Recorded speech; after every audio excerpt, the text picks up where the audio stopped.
ভাই অনেকেই ভাবছিল ওয়ার্ল্ড কাপ শেষ হওয়ার পরে ফুটবল কিছুদিনের জন্য হয়তো বা মজা লাগবে না, বাট ক্লাব ফুটবল শুরু হয় নাই, প্রি সিজন চলতেছে, ট্রান্সফার মার্কেটে যে পরিমাণ ইন্টারেস্টিং জিনিস আসতেছে, যে পরিমাণ থ্রিলার ক্রিয়েট হইতেছে ট্রান্সফার মার্কেটে, মানে প্রত্যেক দিন নতুন নতুন থ্রিলার কাহিনী, থ্রিলার মুভির চেয়েও বেশি এনজয় করতে পারবা তুমি ট্রান্সফার মার্কেটের দিকে খেয়াল রাখলে। এখন প্রথম থ্রিলারটা শুরু হয়েছিল মাইকেল ওলিজেটো রিয়াল মাদ্রিদ, ওইটা হয় নাই, মানে শুধু মাদ্রিদের থ্রিলারগুলো বলতেছি।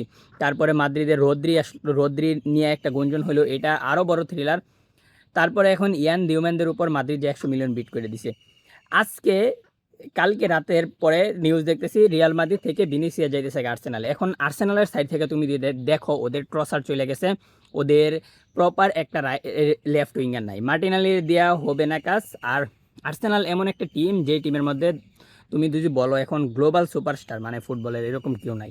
লাইক ধরো সিটিতে হালান্ড আছে, বার্সাতে ইয়ামাল আছে, মাদ্রিদে এমবাপ্পে, এরকম ধরো আছে প্রত্যেকটা ক্লাবে একজন ফেস আছে যেটা স্টার সুপারস্টার। আর্সেনাল কোনো সময় মনে করো কোনো স্টারের উপর বেসিস করে খেলে না, ওরা একটা টিম হিসেবে খেলে, বাট আর্সেনালের মনে হয় এখন একটা স্টার দরকার। আর্সেনালের সবচেয়ে বড় স্টার এখন পর্যন্ত মিকেল আর্তেতাই বলতে পারো, বাট বিনি টু আর্সেনাল ডিলটা হয়তো বা হয়েও যেতে পারে, কারণ আর্সেনালের কাছে টাকা আছে, আর্সেনালের দরকারও আছে বিনিরে, এটা হওয়ার পসিবিলিটি আছে আর্সেনালের সাইড থেকে। বাট আমি মাদ্রিদের সাইড থেকে বলি, মাদ্রিদ ভিনিসিয়াসের কি রিপ্লেস করতে চাইতেছে ইয়ামানদের দিয়া, মানে যারা নিয়ে আসতেছে লাইপজিগ থেকে, আমার মনে হয় প্রবাবলি এটা নাও হইতে পারে, এই রিপ্লেসমেন্টটা নাও করতে পারে। মাদ্রিদ এই সিজনে বড় বড় সাইনিং করছে, এগুলো গুড, বাট ভিনিসিয়াস লিভ করলে ক্লাব এটা একটা ইফেক্ট পড়তে পারে ক্লাবের উপর। আর ভিনিসিয়াস তো কন্ট্রাক্ট সাইন করতেছে না, যেরকম সার্জিও রামোস করছিল, কন্ট্রাক্ট সাইন করতেছিল না।